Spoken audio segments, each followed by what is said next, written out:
همون 18 سالگی که اولین فیلم کوتاهمو ساختم، فیلمسازی رو تا به امروز با علاقه پیگیری کردم و در این مسیر پروژه‌های مختلفی از فیلم‌های تبلیغاتی تا هنری و مستند رو در سمت‌های مختلف به انجام رسوندم. با این حال علاقه اصلی من فلسفه و غرق شدن در پرسش‌های مهمی بود که توی این حوزه مطرح می‌شد. این مسیر اونقدر برای من جالب و جدی شد که تصمیم گرفتم وارد دانشگاه بشم و این رشته رو درست حسابی و به صورت آکادمیک دنبال کنم. از اونجا که فلسفه در من شور و شوقی به وجود می آورد، طبیعتاً درس خوندن برام کار لذت بخشی بود.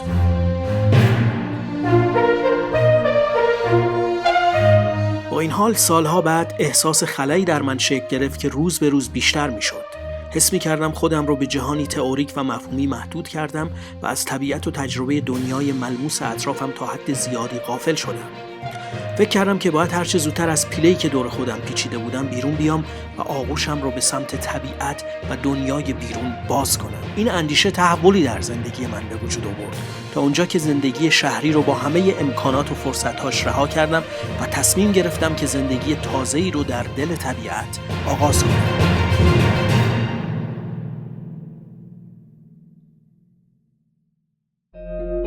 من رضا هستم. مدت هاست که زندگی شهری رو رها کردم و حالا در دل طبیعت جایی در کوههای مشرف به سواحل جنوبی ایالت نیو ساوت ولز استرالیا زندگی میکنم.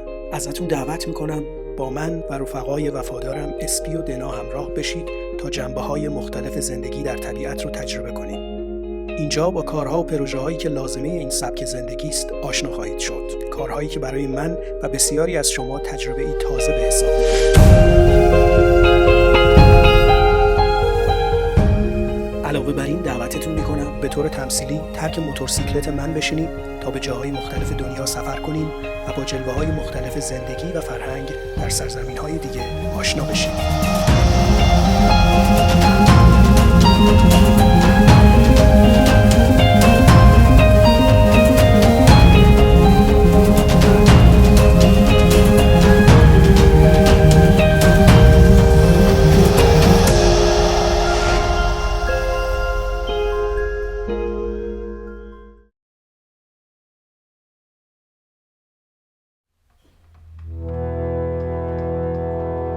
سیدنی زیر نئون‌ها می‌درخشه و من خاطراتم رو از این شهر و دوستانی که اینجا پیدا کردم مرور می‌کنم. فردا شلوغی و همهمه این شهر رو ترک می‌کنم تا زندگی متفاوتی رو در طبیعت آغاز کنم.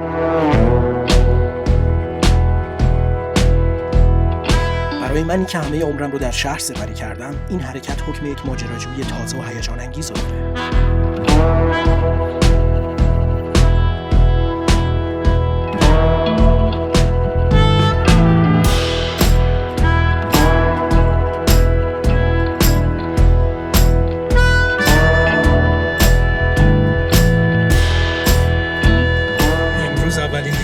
که داریم میریم خونمون. پیش از این وقتی اومدیم اینجا که خونه مال ما نبوده. امروز خونه مال ماست.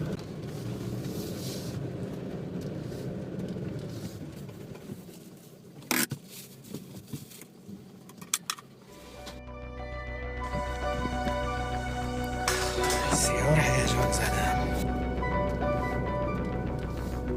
خیلی زحمت کشیدیم برای اینکه اینجا رو به دست بیاریم.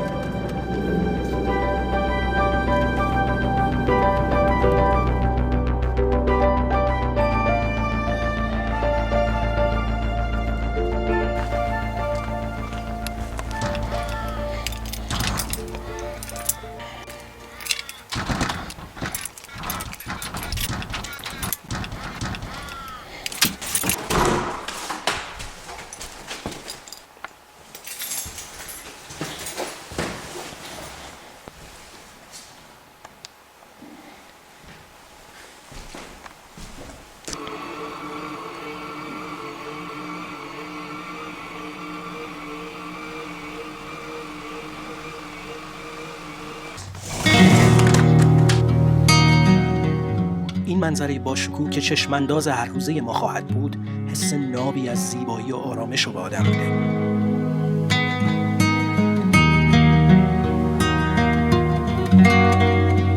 برای اینکه خونه ما بشه، باید طبق سلیقمون بچینیم و بیاراییمش.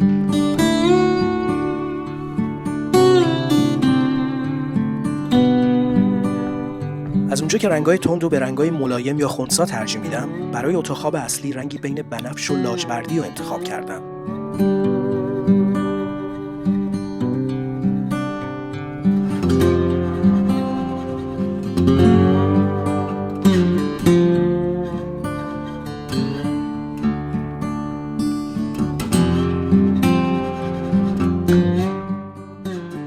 به اتاق خواب بعدی ترکیبی از رنگ نارنجی و کرم زدم. اتاق بعدی به رنگ سبز در اومد و با وسایل و تابلوهایی که با این رنگ همخوانی داشتند آراسته شد.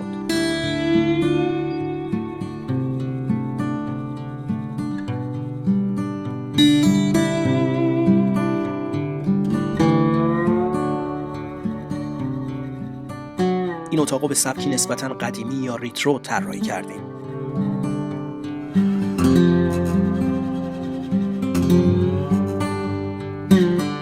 در طراحی این اتاق از وسایل قدیمی از جمله ردیف صندلی‌های سینما که توی یک آنتیک فروشی پیدا کرده بودم استفاده کردم که نتیجه راضی کننده‌ای داشت.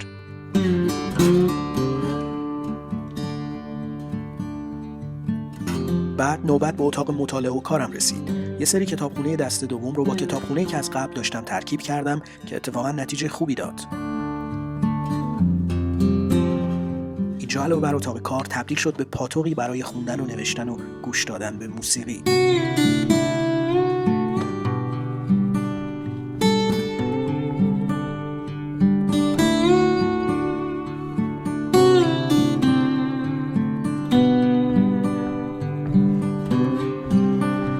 وقتی در طبیعت زندگی می‌کنی، وجود یک کارگاه برای تعمیر و سرویس وسایل و همینطور انجام پروژه‌های مختلف ضروریه. خوشبختانه خونه فضایی برای کارگاه داشت. تنها کاری که لازم بود انجام بدم این بود که دستی بهش بکشم و مجهزش کنم به ابزارالات مورد نیاز. کارگاه اما یه میز کار کم داشت. بنابراین اولین پروژه ساختن یک میز کار محکم برای کارگاه بود.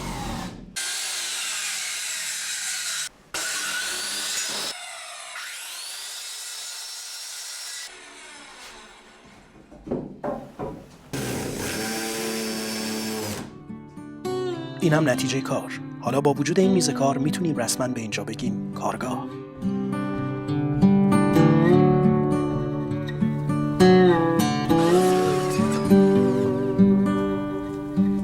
پروژه بعدی ساخت یک خونه و محوطه برای دوست جدیدی بود که به زودی به ما میپیوست. لازم بود برای این دوست پشمالو محوطه امن و راحت درست کنیم که وقتی خونه نیستیم اونو با خیال راحت اونجا بذاریم.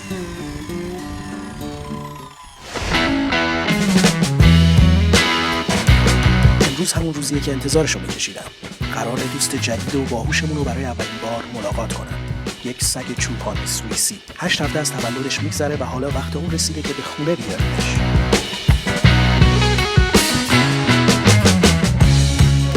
Have you got a name for him? Yeah. What are you going to call him? SP.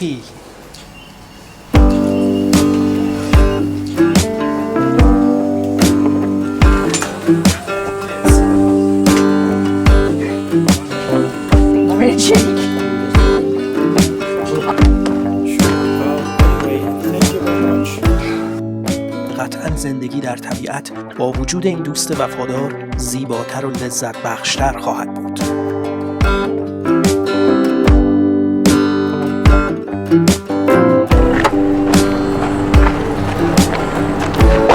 اینم پسر بامزه ما اسپی بالاخره اومد خونه بعد از مدت‌ها انتظار.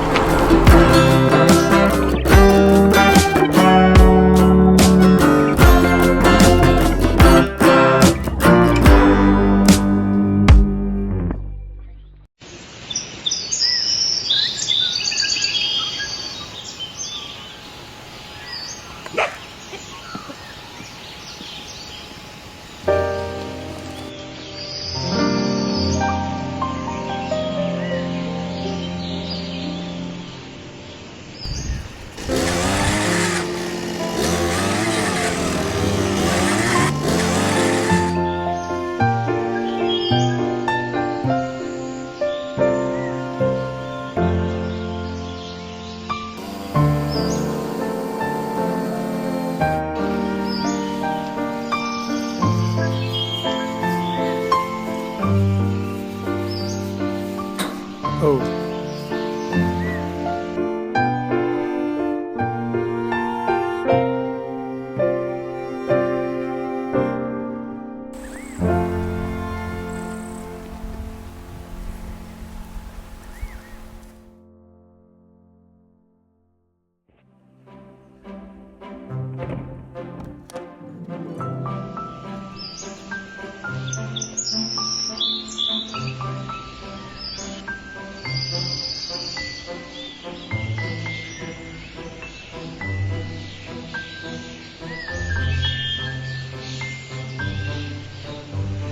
اسپی به سرعت داره رشد میکنه و دیگه وقتشه که یه سری آموزش‌ها ببینه.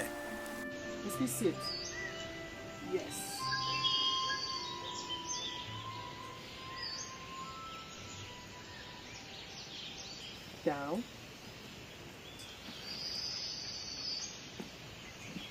Yes.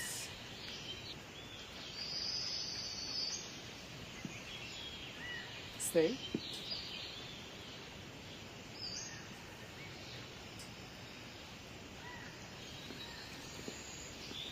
Stay down.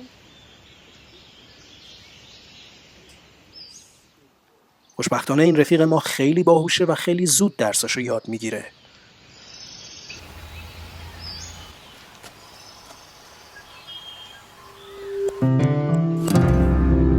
من و اسپی هر دو مشتاق یاد گرفتن در محیط جدیدمون هستیم. حس میکنم کنجکاوی ما برای کشف طبیعت اطرافمون و به خصوص حیوانات تا اندازه زیادی شبیه همه.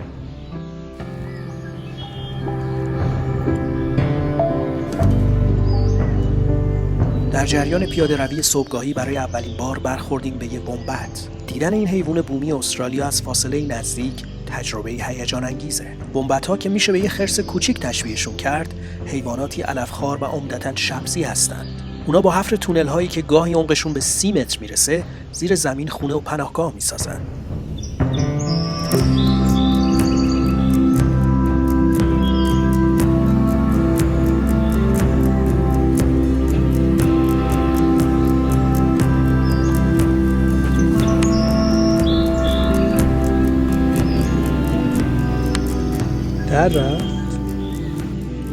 همینطور که من و اسپی به گردشمون در طبیعت ادامه میدیم، برمیخوریم به یه حیوان دوست داشتنی و بومی استرالیا، اکیدنا یا جوجه تیغی استرالیایی. وقتی به اکیدنا نزدیک میشید، به سرعت سر و اندامش رو زیر تیغ‌هاش پنهان میکنه و تا رفع خطر همچنان بی حرکت در همون حال باقی میمونه.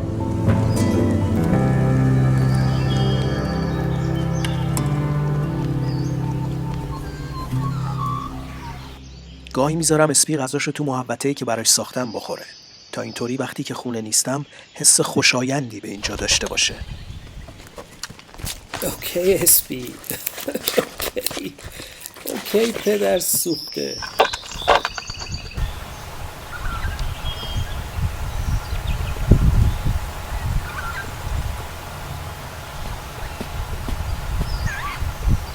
دویدن دنبال کانگوروها برای اسپی حکمی بازی و سرگرمی رو داره، ولی این عادت خطرناکیه که باید ازش منعش کنم، چون میتونه براش خطرآفرین باشه.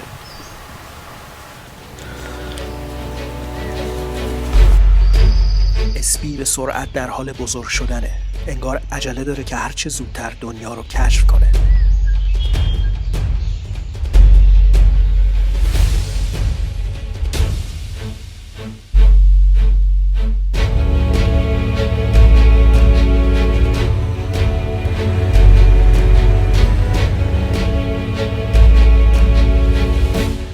اسپی منو به غریزه چوپانیش از دیدن دامهای همسایه هیجان زده میشه و من ناچارم که مراقب باشم مبادا اونا رو دنبال کنه، برای اینکه همسایه ها قانونا این حق رو دارن که برای دفاع از حیواناتشون به سگ‌هایی که از نظر اونها مزاحمت ایجاد میکنن شلیک کنن.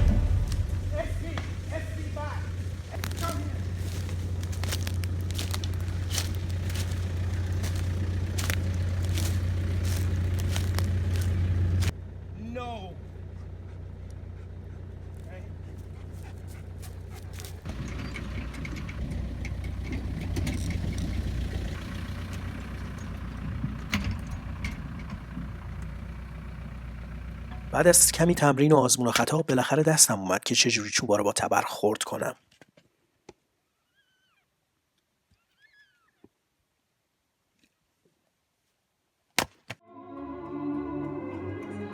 darkness away. Let there be birds to sing in the trees. Someone to bless me whenever I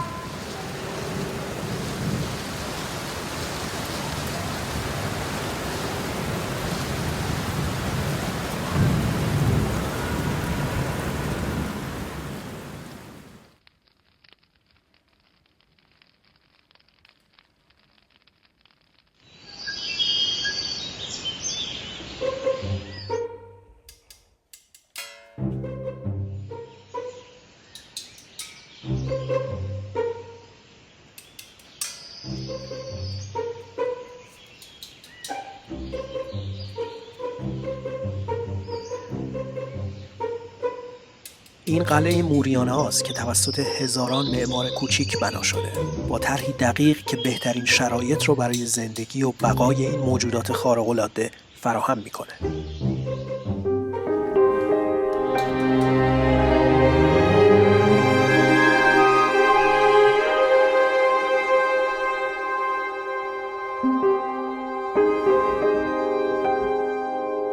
اسباب با حضور پرابهتشون جلوه‌ای جادویی به چشم‌اندازهای اطراف میبخشن. منم مثل خیلی‌ها عاشق اسبا هستم و مبهوت زیبایی، وقار و همینطور حس رهایی که در حرکاتشون جلوه‌گره.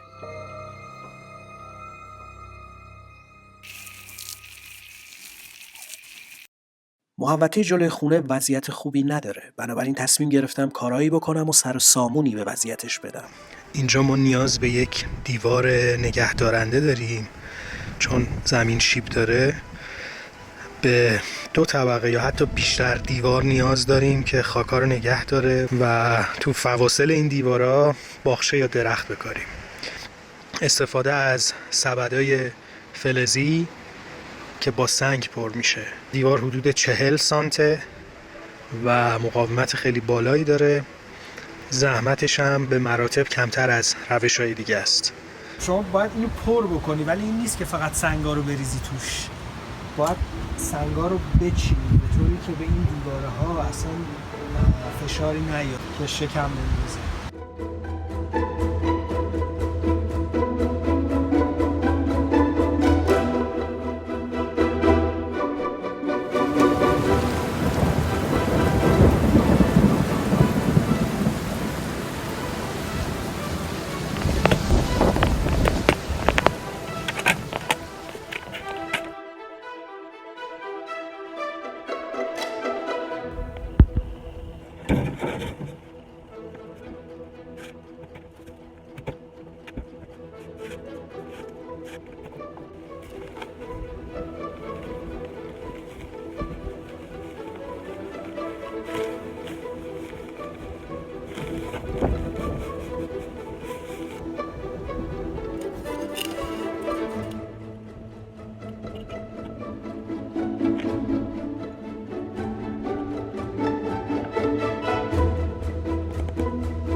در جریان پیاده روی امروز برخوردیم به یک ایگوانای استرالیایی که از درخت بالا میرفت تا شاید جای امن و بهتری برای آفتاب گرفتن پیدا کنه.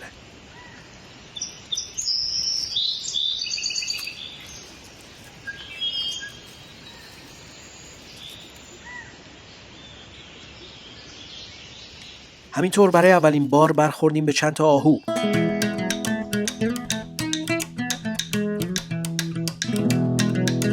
اسپی بیدرنگ دنبالشون کرد تا شاید به بازی بگیردشون، ولی با چابکی که داشتن در چشم به هم زدنی ناپدید شدن.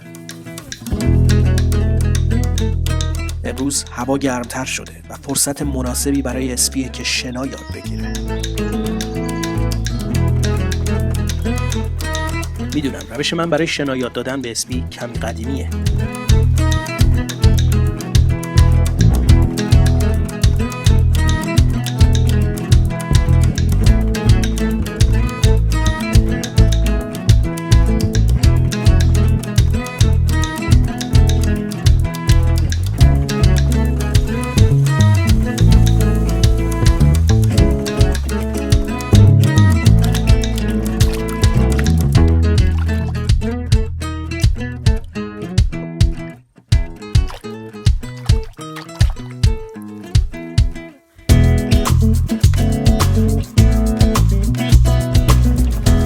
زودتر از اونی که فکرشو میکردم اسپی ترسش ریخت و شروع به شنا کردن توی برکه کرد.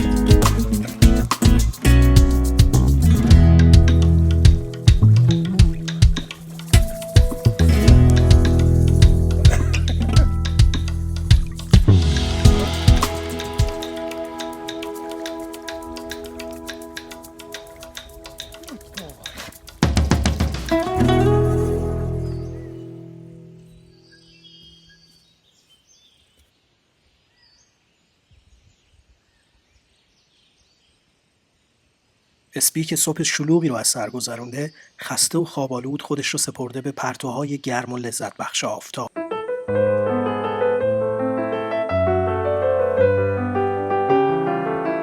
امروز میزبان دوستانی هستم که تازه از سیدنی رسیدن تا شبی رو در کنار هم به صبح برسونیم. اگه رفقای خوب و باحالی هم نشین شما باشن، این لحظات ساده با هم بودن تبدیل میشه به خاطرهای موندگار.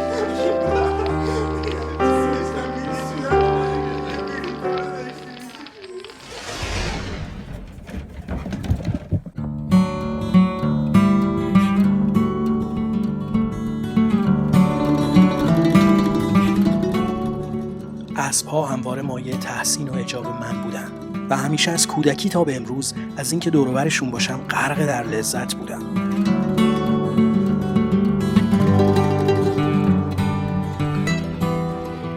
پام براون شاعر استرالیایی تعبیر زیبایی درباره اسب‌ها داره که به نظرم به خوبی حق مطلب رو ادا میکنه. مینویسه اسب تجسم رویاهای انسان درباره خویش است. قوی، نیرومند و زیبا. از برکات زندگی جدید امکان اسب‌سواری در طبیعت چشم نواز استرالیا است. اسب‌سواری در چشم‌اندازهای خیره کننده با همراهی کانگوروها حس عمیقی از وصل شدن به طبیعت و تجربه نابی از رهایی به آدم میده. چیزی که به راحتی نمیشه وصفش کرد و تا وقتی که خودت تجربهش نکنی حسش رو عمیقاً درک نمی‌کنی.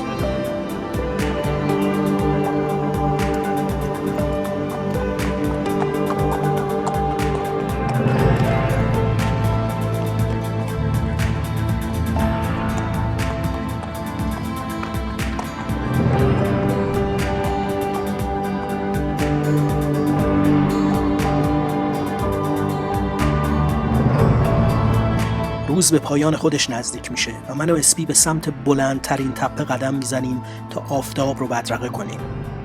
این آیینیه که ما هر روز به جا میاریم. همزمان شکوه غروب رو از بلندترین نقطه مزرعه به تماشا میشینیم و بدرود میگیم به روز خوبی که سپری کردیم.